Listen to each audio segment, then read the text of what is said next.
All right, continuing on with my Stephen King read, the next one I picked up was The Long Walk. This book now lives in my head rent-free for the rest of my life. How do I even begin to explain to you how wonderful this book is when the plot is so simple? Like 100 kids, teenagers, volunteer, some via lottery to get the opportunity to volunteer, to take place or take part in this program where all they have to do is walk just in a line, 3-4 miles an hour, can't go below that, until there is only one left. You get 3 warnings, and then you are shot dead.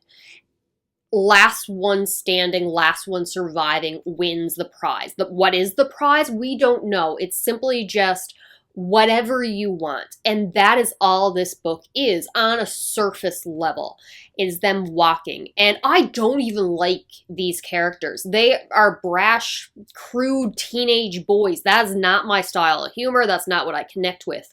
But the camaraderie between them, the love, the humor, the bonds that form, how they give each other the strength to continue and the willingness to help and sacrifice for each other to get each other through this. Like, they're not trying to screw each other over so they're going to be the one who wins this. That is not what is going on. And I felt like an idiot because I picked it up at some point. I realized what was going on.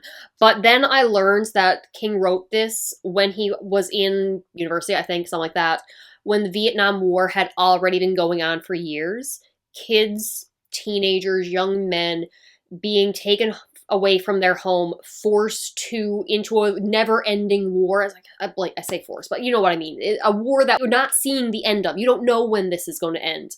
And then you compare that to the book where you have families and people just cheering on the side of the road as if this is some huge sacrifice, some noble thing that they are doing. And you have the fears that the boys in this book have, like stuff like, I don't want to die in the dark. Let me just keep walking till sunrise. Let me just keep going till I see my girl on the side of the road. I want to see her one more time. They all have these little motivations to keep them going that bring them together.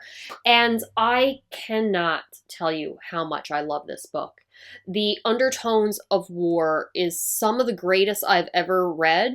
That is not a book that is directly commentating on an act of war. This book is an absolute slow burn. Like, nothing. This is not fast-paced. Slow burn. Boys marching into senseless, unnecessary violence because an overseeing, uncaring authority told them to. And I want to say that I need more from, like, the situation. Like, is this dystopian? Clearly. But, like, in terms of government and resistance, there's talk about people being squatted and resistance movements, like little sprinkles of those who disobeyed the authority and the government get dealt with.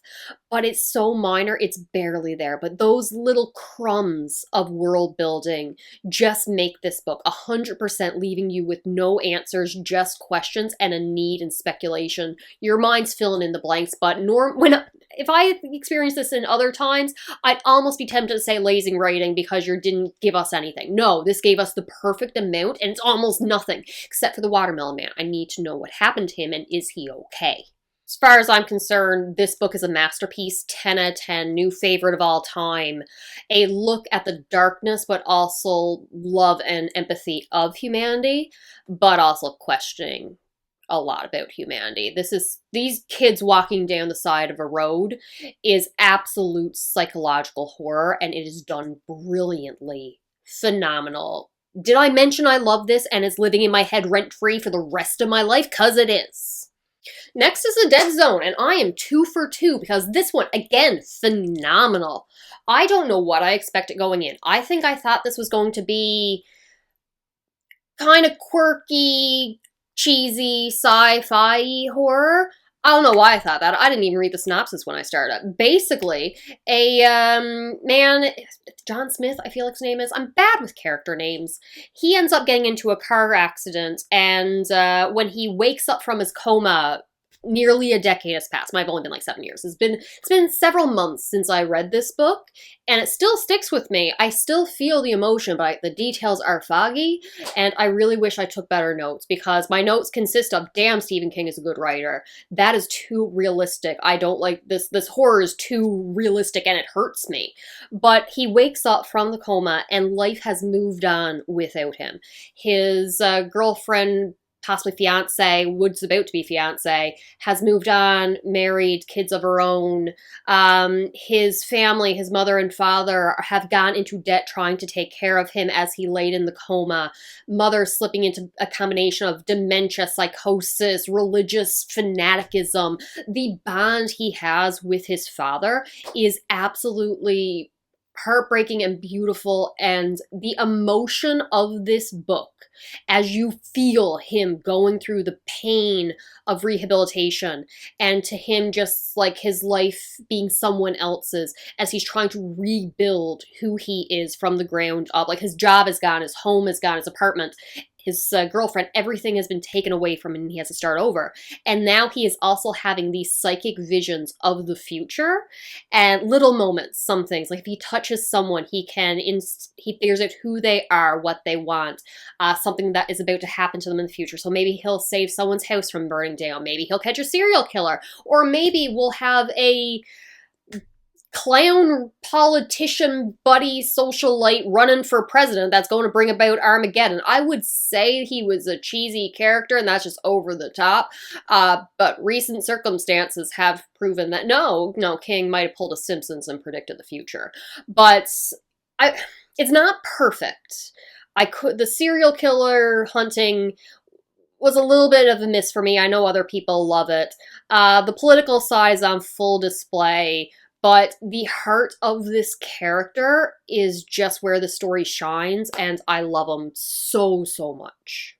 And because I cannot have nice things, we could not go 3 for 3, because the next one I read was Firestarters. And afterwards, I looked up some reviews online here, and everyone loves this. And like, oh, it's an underrated gem. It's beautiful. It's so good. I'm just like, did I read a different book? Because I hated every single page of this.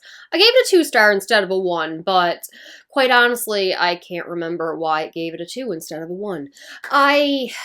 Premise is simple. The normally unexplained psychic child actually has an explanation for their psychic powers. In this case, her 2 parents had taken part in a government organization where they were injected with some kind of serum that gave them somewhat mild psychic powers.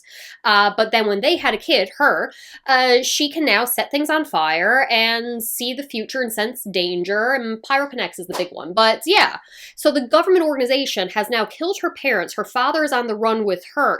Killed her mother, and her father has taken her, and they're on the run while the government organization is chasing them.